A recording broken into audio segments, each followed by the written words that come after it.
এখন সকাল ৫টা বাজতে ১০ মিনিট বাকি। ঘর থেকে বেরিয়েছি, দেখা যাক। ইচ্ছা আছে দীর্ঘেশ্বরী মন্দির অবধি পৌঁছানোর, কতটা পৌঁছাতে পারি। আবার ফিরে এসে অফিসে পৌঁছাতে হবে।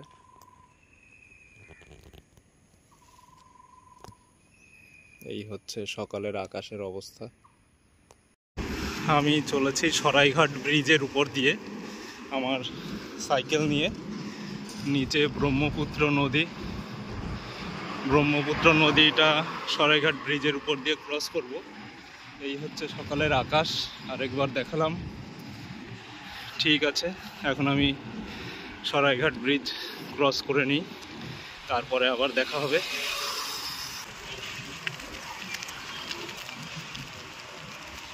ব্রিজ ক্রস করে এই রাস্তাটা সোজা উপর দিক দিয়ে চলে গেছে রঙ্গিয়া।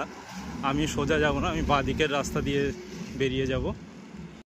পৌঁছে গেছি নদীর সামনে, ব্রিজের তলা দিয়ে বেরিয়ে যাব।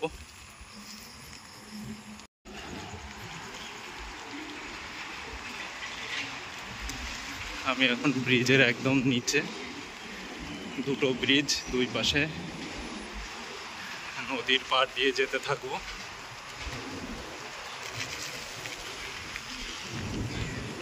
এই বড় রাস্তাটা একদম নদীর ধার দিয়ে।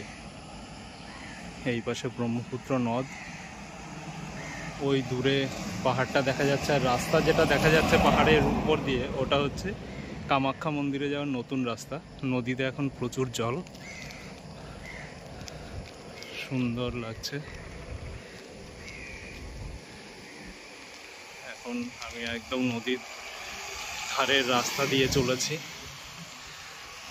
রাস্তাটা ডান দিকে একটা চলে গেছে, এদিক থেকে গেলে অশ্বক্লান্ত মন্দির আছে, সেই মন্দিরে পৌঁছে যাওয়া যাবে। কিন্তু আজকে আমি যাব না, এখন অশ্বক্লান্ত।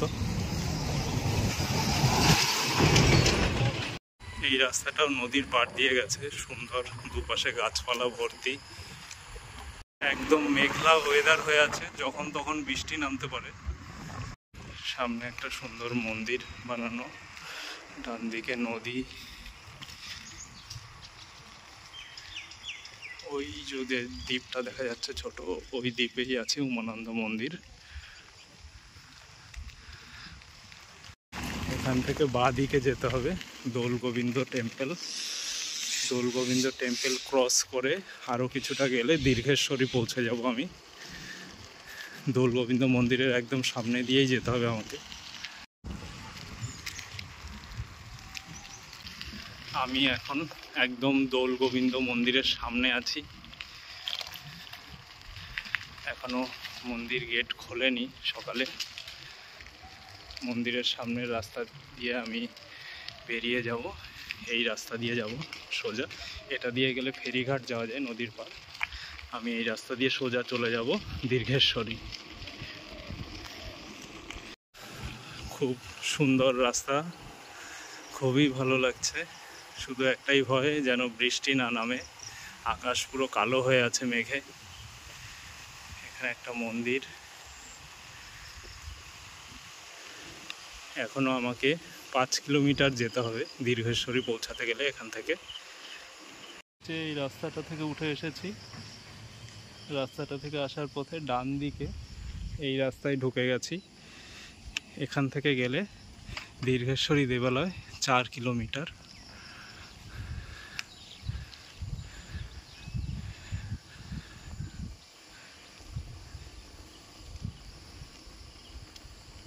এই রাস্তাটা একদম নিরিবিলি, লোকজন নেই বললেই চলে।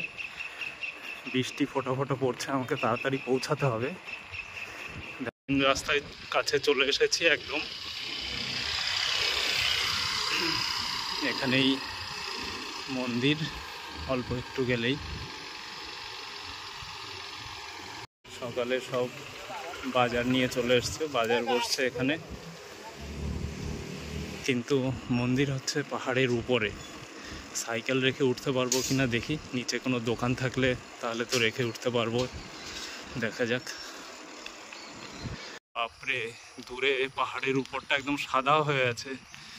আমার তো মনে হচ্ছে ওখানে বৃষ্টি শুরু হয়ে গেছে। অবশেষে পৌঁছে গেছি দীর্ঘেশ্বরী মন্দিরের নিচে। একদম মন্দিরের উপরে এখন যেতে পারবো না, আমাকে নিচে সাইকেল রেখে যেতে হবে। কিন্তু মালিগাঁও আমার ঘর থেকে 22 কিলোমিটার দূরে এই মন্দিরটা অবস্থিত, দীর্ঘেশ্বরী। এতে আমার সময় লেগেছে 1.5 ঘন্টা।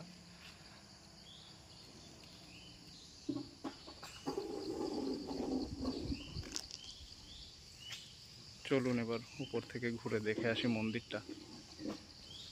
এটা একটা কোনো পশুর মাথার মতো করা, সামনের দিকে মুখ আর উপরে একটা চোখ আঁকা আছে। এই মন্দিরটা প্রত্নতত্ত্ব সঞ্চালকালয় অসম, তার মানে আসাম গভর্নমেন্টের আন্ডারে আছে। দুর্ভাগ্যবশত আজকে আমি সাইকেলের চাবিটা আনতে ভুলে গেছি।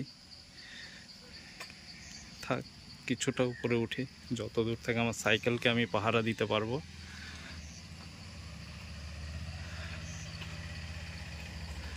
চাবি থাকলে কিছুটা উপরে যেতে পারতাম।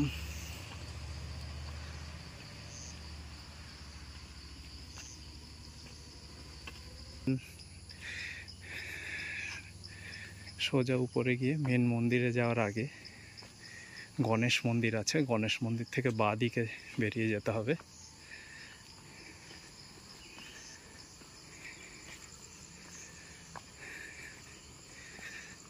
এই পর্যন্তই, আর যাব না। খুব সুন্দর জায়গা।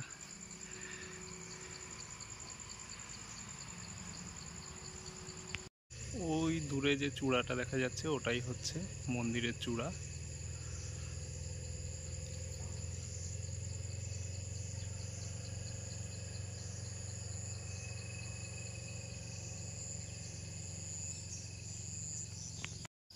ঘোরাঘুরি কমপ্লিট, এখন নিচে নেমে আসছি। ঘরে ফেরার পালা। সাইকেল সুরক্ষিতভাবেই আছে, কোনো কিছু হয়নি। একদম ক্লিয়ার, রোদ উঠে গেছে, সুন্দর ঝলমলে আবহাওয়া একদম।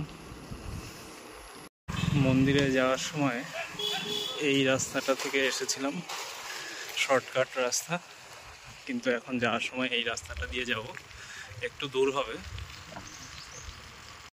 একটু রোদ উঠেছিল কিন্তু আবার বৃষ্টি শুরু হয়ে গেল, এইদিকে দেখলেই বুঝতে পারবেন।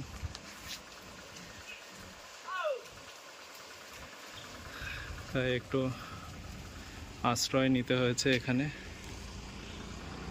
আমার সাইকেল। মন্দির থেকে ফেরার পথে এই জায়গাটা দেখে আর থাকতে পারলাম না, চলেই এলাম মেন রাস্তা থেকে একটুখানি ভিতরে। দূরে ব্রহ্মপুত্র নদী, নদীর চর এগুলো, এখানেও এখন জল হয়ে আছে বর্ষায়। খুব সুন্দর লাগছে জায়গাটা দেখতে।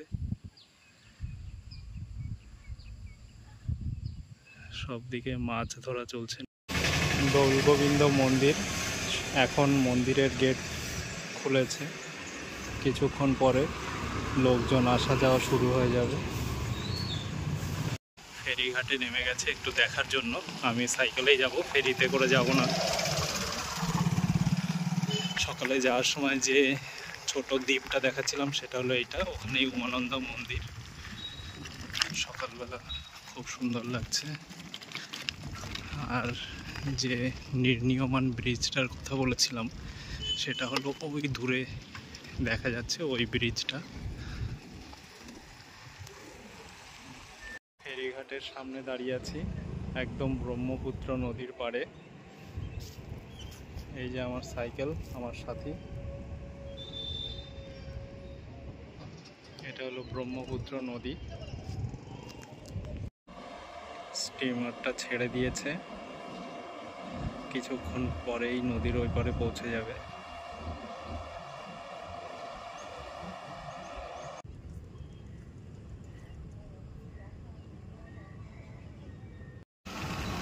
এই যে রাস্তাটা, এর থেকে ডান দিকে একটা গেট দেখা যাচ্ছে।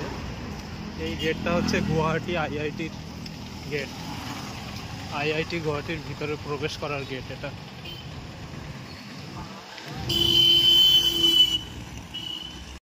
আবার ব্রিজের তলার রাস্তায় চলে এসেছি।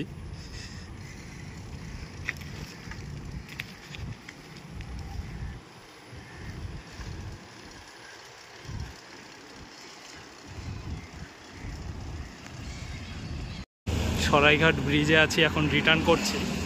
ওই পাশের ব্রিজে যাইনি, একটু সুবিধার জন্য নিজের এই পাশের ব্রিজেরই ফুটপাথ দিয়ে সাইকেল চালিয়ে যাচ্ছি।